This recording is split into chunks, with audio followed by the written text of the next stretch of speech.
listen to this, and then we're going to get to why she's lying.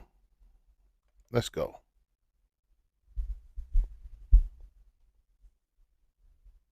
To return my car to Mercedes-Benz. It's been a long time coming. I'm ready to be released of any responsibility with this car, and I'm ready to stop paying for a car that is a lemon. So I bought my car in July of 2023, and 2 weeks after I got my car, the dashboard, the gauge cluster is what they call it, I got in the car and it would not turn on. So if it doesn't turn on, like, you don't know how fast you're going, you don't know which gear you're in, you really can't tell anything. Like, it's a main point of the car when you're driving. So I brought it to them numerous times, and to make a long story short, after that issue was another issue, then another issue, then another issue. So I called Mercedes. I was like, hey, y'all need to do a buyback. They reviewed my file, and immediately they were like, oh, the decision could take anywhere up to 6 weeks. When I said, the lady called me back the next day and was like, okay, yeah, we agreed to buy it back. And I was like, damn, that was quick. Okay. That was the quickest part of the process. Now hold on. Let me go back. It's a main point of the car when you're driving. You don't know how fast you're going, you don't know which gear you're in, you really can't tell anything. Like, it's a main point of the car when you're driving. So I brought it to them. Now, for those that don't know, the gauge cluster, also known as the instrument cluster, is the dashboard panel in the vehicle that displays information to the driver. You know, like the speedometer, fuel gauge, temperature gauge, warning lights, indicator lights. That's the gauge cluster. All right, just so people didn't know, because this matters. Numerous times, and to make a long story short, after that issue was another issue, then another issue, then another issue. So I called Mercedes. I was like, hey, y'all need to do a buyback. They reviewed my file, and immediately they were like, oh, the decision could take anywhere up to 6 weeks. When I said, the lady called me back the next day and was like, okay, yeah, we agreed to buy it back. And I was like, damn, that was quick. Okay. That was the quickest part of the process. I want to say they agreed to buy it back in maybe May. It is October. Shit, it's November now. It's November now, and I'm finally at the point where they're going to take the car back. It took forever to get here. Honestly, it shouldn't have taken so long. Like, they need to make this process a little quicker. But it's very frustrating for the consumer who has to deal with the car that is a lemon. Like, my engine light has been on for 5 months now. So we are finally at the day when Mercedes is getting their car back. Pulling into Mercedes. This is going to be my last time here for a long time. Hopefully. Can't wait to get that check in my hand.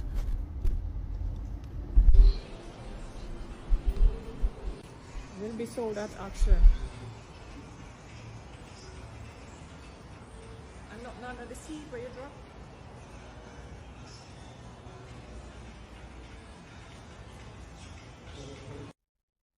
Come with me to Now let's talk about it. The car is not a lemon. I don't think she understands what a lemon is. It may have defects, but it's not a lemon. That's number one. Number two is those gauge clusters on BMWs and Mercedes.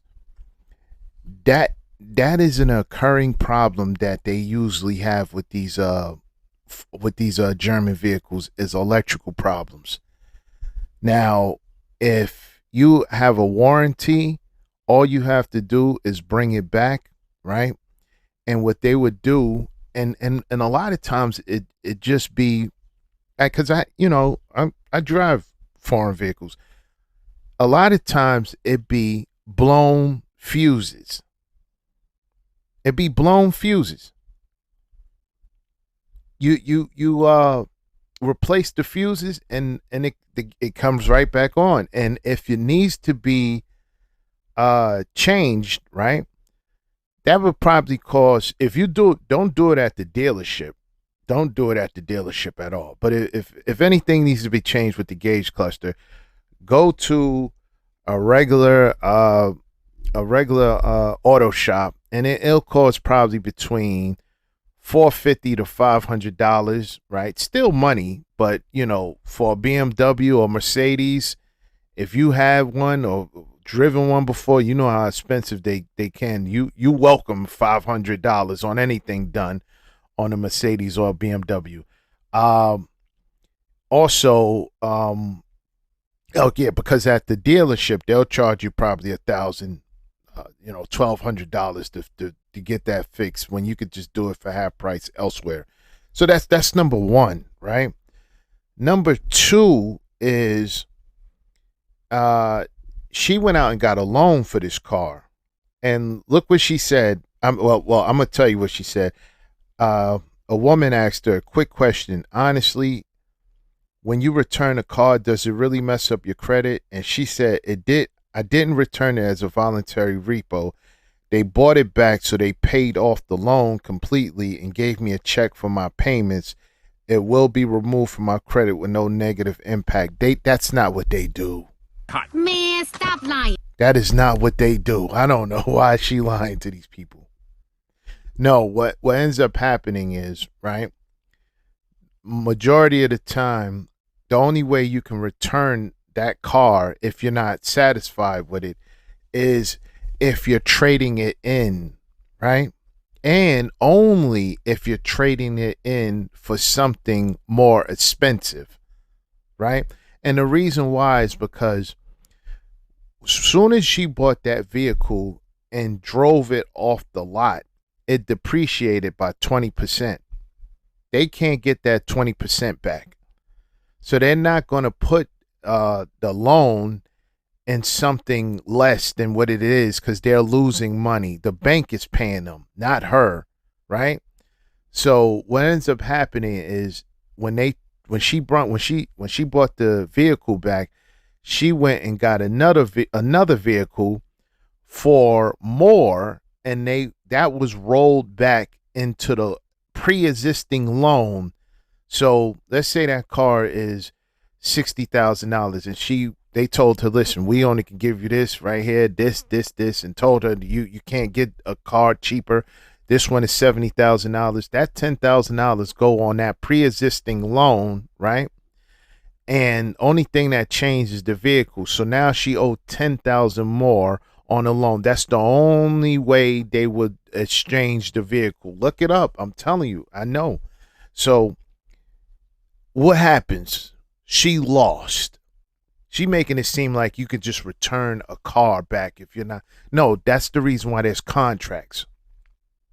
That's the reason why it's contracts. And it's not a lemon because they didn't sell the car to her as is either, because if they sold it to her as is, she couldn't bring the car back at all for anything, So no, it's not sold. It's not a lemon. There probably was a problem there, a couple of problems. She didn't name the other problems, She definitely didn't name the other problems. But if it was the gauge cluster, it probably was a few blown fuses that can be fixed, right, by replacing the fuses, or maybe it needs to go to the shop, right?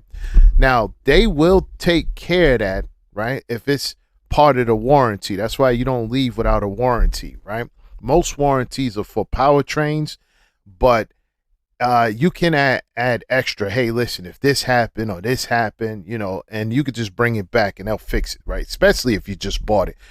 But bringing it back, especially months later, the car is not what it used to be.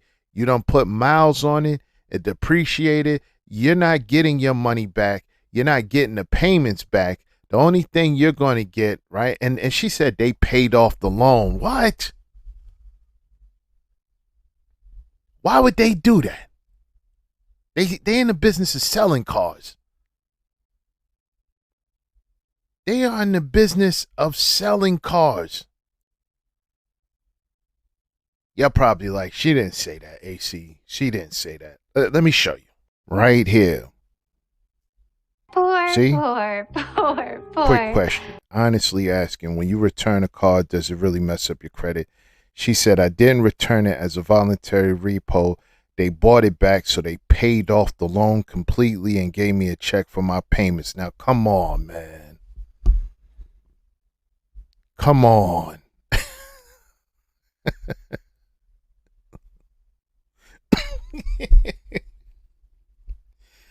They paid off. Black men. If they were doing this, do you know what can happen? Anytime somebody buy a vehicle and they put miles on it and they decide they just want to bring it back, they could just go back to the dealership and say, hey, I don't want this car anymore. And then they pay off the loan and then give you your payments back that you paid in a. What? Man, stop lying.